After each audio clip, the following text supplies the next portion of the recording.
semaine 3, jour 5. Bonjour et bienvenue à Dieu au quotidien, notre série d'études méditatives sur la première lettre de Pierre. Aujourd'hui, nous poursuivons notre réflexion sur le chapitre 3. Nous en sommes au 5e et dernier jour de notre survol de ce chapitre et nous étudierons ensemble les versets 18 à 22. Les chrétiens sont parfois appelés à souffrir par la volonté de Dieu pour avoir fait le bien. Nous en avons parlé hier. Pierre rappelle ensuite à ses lecteurs que c'est précisément ce que Jésus a fait pour nous. Écoutons ce qu'il leur dit au verset 18. Christ aussi a souffert, et ce, une fois pour toutes, pour les péchés. Lui, le juste, il a souffert pour des injustes, afin de vous conduire à Dieu. Il a souffert une mort humaine, mais il a été rendu à la vie par l'Esprit. Voici un résumé concis de ce qui s'est réellement passé lors de la mort de Jésus sur la croix. Tout d'abord, Jésus a souffert. Ensuite, sa souffrance était pour le péché, non pas le sien, mais le nôtre. Et surtout, il n'a souffert et n'est mort qu'une seule fois. Jésus était le sacrifice pour les péchés, mais contrairement au sacrifice annuel d'animaux pour les péchés dans l'Ancien Testament, Jésus était le sacrifice ultime pour le péché. Dieu n'exigeait plus de sang, plus de mort. Nous ne pouvons rien ajouter à l'œuvre accomplie par Christ sur la croix. Lui seul suffit au salut. Si cette bonne nouvelle touche votre cœur, vous entrerez en communion éternelle avec Dieu. Dieu effacera vos péchés pour toujours. Vous serez libérés du fardeau du péché. La mort de Christ efface tous les péchés de tous les temps. Pierre révèle ensuite que la mort sacrificielle de Jésus était un sacrifice de substitution. Le juste, c'est-à-dire Christ, pour les injustes, c'est-à-dire pour nous. Pourquoi l'a-t-il fait ? Pour nous amener à Dieu. Voilà le but ultime de la croix. Sans la mort de Jésus pour nos péchés sur la croix, nous ne pourrions pas aller à Dieu. Grâce à elle, tous ceux qui ont confiance en Christ sont amenés à son Père. Quel en a été le résultat ? La mort physique, mais pas la mort définitive. Nous aurions dû mourir sur la croix pour nos péchés. Jésus a pris notre place. La sainteté de Dieu exige qu'il réconcilie sa justice parfaite avec notre péché. La mort de Jésus sur la croix répond à cette exigence. Après sa crucifixion, Jésus a été vivifié par l'Esprit. La Bible en français courant et la Bible du Semeur traduisent cette expression ainsi. Il a été rendu à la vie par le Saint-Esprit. Les commentateurs bibliques proposent plusieurs interprétations de cette expression, notamment à la lumière des versets suivants. L'explication la plus évidente est que Jésus est ressuscité des morts par le Saint-Esprit, un enseignement clairement établi dans le reste des Écritures. La résurrection est le fondement même du christianisme. Une autre explication est que bien que Jésus ait été physiquement mort, son propre esprit, c'est-à-dire Jésus lui-même sous forme spirituelle, a été rendu vivant d'une manière ou d'une autre avant sa résurrection physique pour accomplir ce qui est décrit dans les versets 19 à 25 que je vous propose d'écouter ensemble. C'est alors aussi qu'il est allé faire une proclamation aux esprits en prison, ceux-là même qui avaient été rebelles autrefois, lorsque la patience de Dieu se prolongeait à l'époque de Noé, pendant la construction de l'arche. Un petit nombre de personnes, à savoir 8, sont entrés dans ce bateau et ont été sauvés à travers l'eau. C'était une figure. Nous aussi, maintenant, nous sommes sauvés par un baptême qui ne consiste pas dans la purification d'une impureté physique, mais dans l'engagement d'une bonne conscience envers Dieu. Il nous sauve à travers la résurrection de Jésus-Christ qui est monté au ciel, a reçu la soumission des anges, des autorités et des puissances et se trouve à la droite de Dieu. Au fil des siècles, les commentateurs bibliques ont proposé plusieurs interprétations de ce passage. Selon une première interprétation, ce verset décrit simplement la résurrection physique de Jésus. Selon une autre, il décrit une résurrection spirituelle antérieure à sa résurrection physique du premier dimanche de Pâques. Cela suggère que Jésus, sous une forme spirituelle, était vivant et a fait une proclamation aux esprits en prison avant de revenir à la vie terrestre. Il peut s'agir de personnes décédées avant le ministère de Jésus, d'anges déchus ou de bien d'autres choses encore. En définitive, nous ne sommes pas entièrement certains du sens de ce passage, et c'est normal. Nous rejoignons la conclusion du grand réformateur Martin Luther dans son commentaire sur Pierre et Jude, qui écrivait ceci: « Ce texte est merveilleux et peut-être plus obscur que tout autre passage du Nouveau Testament, si bien que je ne sais pas avec certitude ce que Pierre veut dire. » Il est fascinant d'étudier les différentes explications proposées par les commentateurs bibliques, mais aucune ne change la vérité essentielle que Christ est mort, puis ressuscité, qu'il a souffert pour nous et qu'il a ensuite été rendu victorieux pour toujours par la puissance de Dieu. Le Père manifeste la justification de son Fils par la résurrection. Lors de son ascension, Dieu l'a placé au-dessus de toutes les puissances angéliques. En embrassant la vie nouvelle en Christ, nous triomphons nous aussi de ce qui a fait chuter les anges. Pierre poursuit en affirmant que les esprits en prison n'ont pas obéi lorsque Dieu a patiemment attendu. À l'époque de Noé, lors de la construction de l'arche, Dieu a patienté avant de sauver Noé et sa famille du déluge pendant des décennies entières. Notons en passant que, tout comme Jésus, Pierre reconnaît que Noé était un personnage historique et que le déluge de Noé était un événement historique. Alors que peut bien décrire Pierre dans ces versets? Que signifie le fait que Jésus ait proclamé sa victoire aux esprits en prison qui avaient désobéi à Dieu au temps de Noé lors de la construction de l'arche?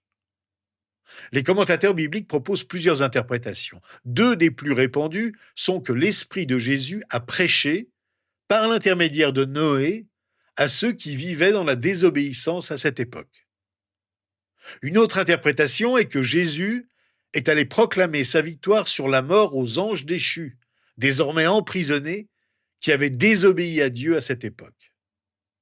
Une autre interprétation persistante soutient que Jésus a voyagé sous forme spirituelle après sa mort et avant sa résurrection pour annoncer un message aux âmes en enfer, décédées avant ou pendant le déluge, mais on ne trouve pas de preuves véritables dans la Bible.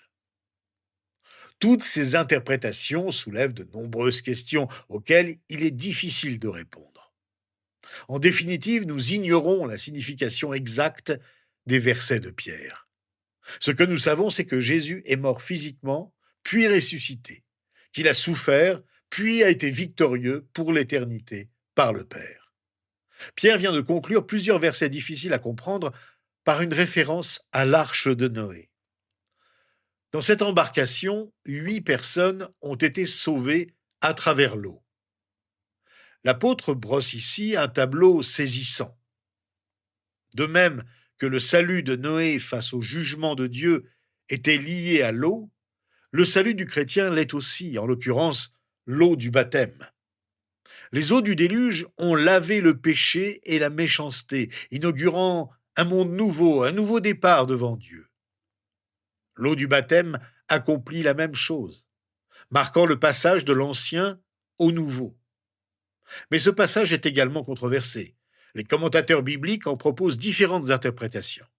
Une partie du problème réside dans le fait que le Nouveau Testament enseigne clairement, et à plusieurs reprises, que le salut de l'enfer ne s'obtient que par la foi en Christ, par la grâce de Dieu. Les chrétiens sont censés, et même tenus, de se faire baptiser. Cependant, le baptême est une expression de foi et d'obéissance, et non le moyen du salut. Pierre contredit-il cette idée lorsqu'il écrit que le baptême nous sauve désormais? En fait, c'est l'arche et non l'eau qui a sauvé Noé et les siens. Dans cette illustration, l'arche représente Jésus. Le prédicateur anglais Charles Spurgeon a bien expliqué ce qui s'est passé dans l'histoire de Noé et de l'arche. Noé n'a pas été sauvé par une réforme progressive du monde, ni par un retour à son innocence originelle. Une sentence de condamnation a été prononcée, suivie de la mort, de l'ensevelissement et de la résurrection. Noé a dû entrer dans l'arche et se couper du monde. Les eaux ont dû descendre du ciel et jaillir de leurs sources secrètes sous la terre. L'arche a été submergée par les flots, c'était l'ensevelissement.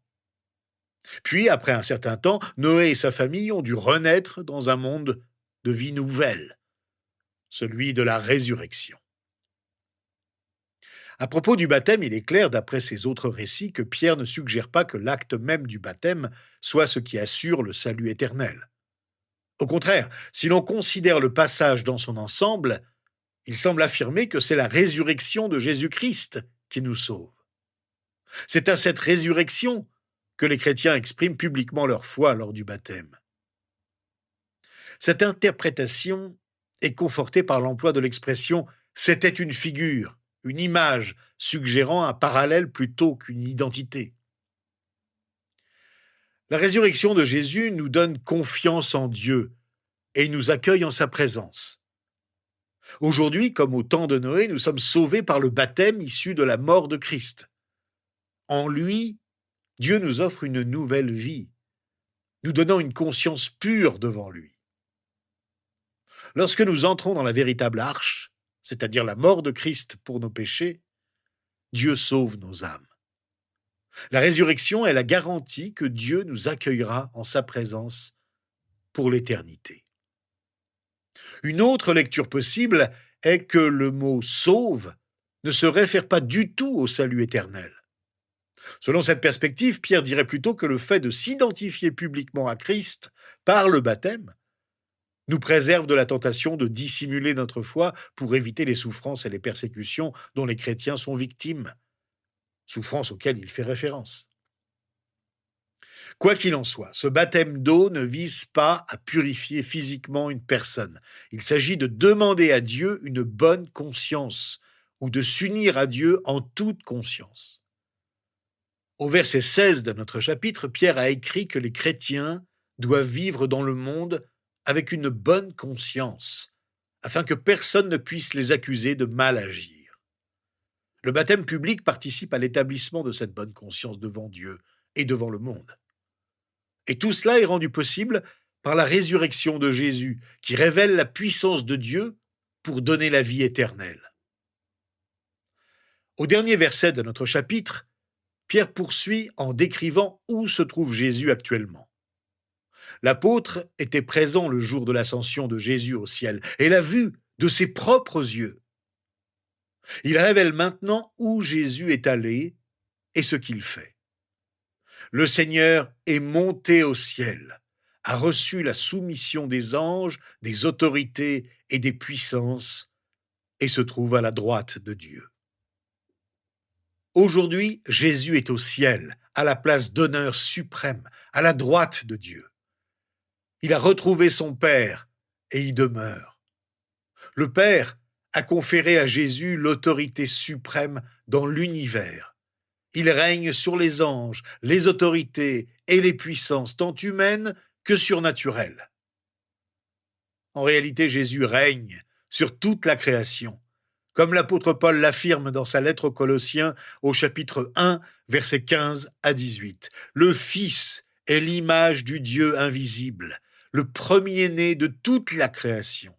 En effet, c'est en lui que tout a été créé dans le ciel et sur la terre, le visible et l'invisible, trône, souveraineté, domination, autorité, tout a été créé par lui et pour lui. Il existe avant toute chose et tout subsiste en lui.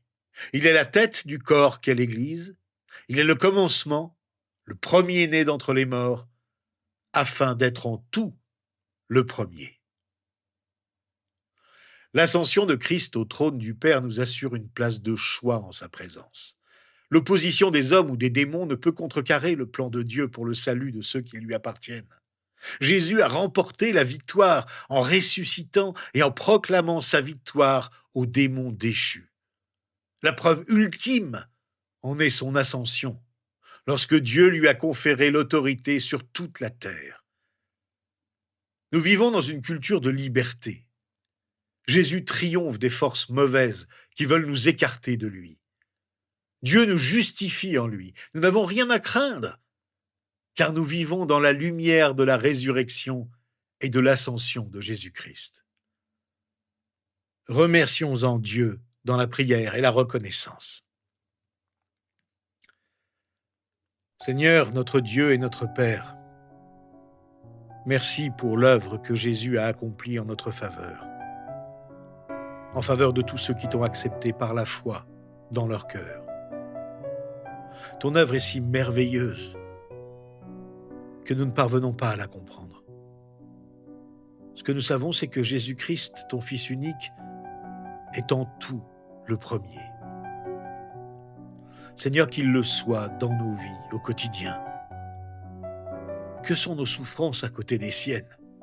Il s'est donné entièrement pour nous délivrer une fois pour toutes du mal et de Satan. Pardonne-nous quand nous oublions le prix que Jésus a dû payer pour notre salut et que nous refusons de faire ta volonté. Ramène-nous à toi, toi qui nous as amenés à Dieu grâce à l'œuvre de Christ pour nous. Nous débordons de joie à l'idée de te rencontrer un jour pour l'éternité. Malgré le mal qui sévit dans le monde entier, nous savons que Jésus règne. Que toi, notre Père, tu es patient avec nous. Délivre-nous du mal et du malin. Continue de bâtir ton Église et de la purifier du mal. Prépare-la à la rencontre finale et donne-nous la force, en attendant, de te suivre fidèlement et d'être ainsi entièrement consacré à toi. C'est au nom de Jésus lui-même que nous te le demandons. Amen.